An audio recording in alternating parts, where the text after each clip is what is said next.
ছাত্রলীগ এরা জাতির কুলাঙ্গার। এরা অবৈধ মায়ের সন্তান। বৈধ মায়ের সন্তানেরা কখনোই ছাত্রলীগ করতে পারে না।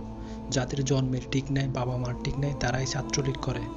আর এদের যদি টাকা দেওয়া হয়, ক্ষমতা দেওয়া হয়, এরা নিজের মা বোনের সাথেও জেনা করতে পারবে। এই ছাত্রলীগ এরা জাতির কুলাঙ্গার। এদের ন্যূনতম বিবেক বলতে কিছু নাই। এরা টাকা আর ক্ষমতার জন্য নিজের মা বোনকেও ছাত্রলীগ আওয়ামী লীগের নেতার সাথে ঘুমাইতে দিতে পারে। কেউ ভয় পাবেন না, আরে মরলে তো শহীদ।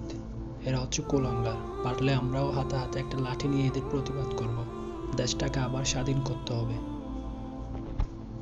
আমরা ফেরাউন নমরুদের কথা ভুলে যাই নাই। এরা এদের চাইতে ক্ষমতাধর নয়। আল্লাহ আছেন। আল্লাহ ওনাদের বিচার করবেন এবং খুব শীঘ্রই আমরা তা আমাদের চোখের সামনেই দেখতে পাবো ইনশাআল্লাহ।